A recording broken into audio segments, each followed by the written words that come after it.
ಬರಗಾಲಕ್ಕೆ ತುತ್ತಾಗಿರುವಂತ ರೈತರ ಪರಿಸ್ಥಿತಿ ಹದಗೆಟ್ಟಿರೋ ಸಮಯದಲ್ಲಿ ರೈತರ ಸಾಲ ಮನ್ನಾ ಮಾಡುವಂತ ಒಂದು ತೀರ್ಮಾನವನ್ನ ಇನ್ನು 15-20 ದಿವಸದಲ್ಲಿ ಮುಖ್ಯಮಂತ್ರಿಗಳು ಘೋಷಣೆ ಮಾಡದೇ ಇದ್ರೆ ನಾನು ರಾಜ್ಯದ ಉದ್ದಗಲಕ್ಕೆ ಬಂದು ಪ್ರವಾಸ ಮಾಡ್ತೇನೆ. ರೈತರ ಪರವಾಗಿ ನಿಮ್ಮ ಪರವಾಗಿ ನಿಲ್ತೇನೆ.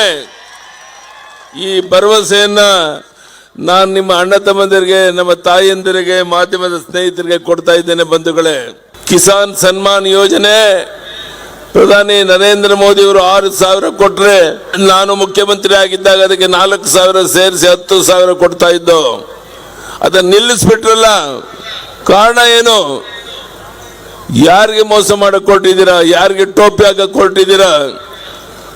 ಈ 4,000 ಕೊಡೋದನ್ನು ನಿಲ್ಲಿಸಿ ನಮ್ಮನ್ನೆಲ್ಲ ಭಿಕ್ಷುಕರನ್ನಾಗಿ ಮಾಡಿ ಇಲ್ಲ ಸಲ್ಲದ ಕಾರ್ಯಕ್ರಮಗಳ ಕೊಡ್ತೇನೆ ಅಂತೇಳಿ ಸುಳ್ಳು ಭರವಸೆಗಳನ್ನು ಕೊಡೋದ್ರ ಮೂಲಕ ರಾಜ್ಯ ಜನತೆಗೆ ದ್ರೋಹ ಮಾಡ್ತಾ ಇರುವಂತ ಈ ಕಾಂಗ್ರೆಸ್ ಪಕ್ಷ ಅಧಿಕಾರದಲ್ಲಿ ಮುಂದುವರಿಯುವಂತ ನೈತಿಕ ಹಕ್ಕಿಲ್ಲ ಇವರಿಗೆ.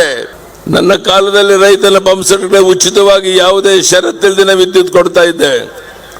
ಈಗ ಅನೇಕ ಷರತ್ತುಗಳನ್ನು ಹಾಕಿ ಲಕ್ಷಾಂತರ ಕೋಟ್ಯಾಂತರ ಜನ ನಮ್ಮ ರೈತ ಏನು ಪಂಪ್ಸೆಟ್ಗಳನ್ನ ಇಟ್ಕೊಂಡಿದ್ದಾನೆ, ಅವನ ಜೀವನ ಜೊತೆಗೂ ಚೆಲ್ಲಾಟ ಮಾಡುವಂತ ಕೆಲಸವನ್ನ ಈ ಸರ್ಕಾರ ಮಾಡ್ತಾ ಇರೋದನ್ನ ಖಂಡಿಸ್ತೇನೆ.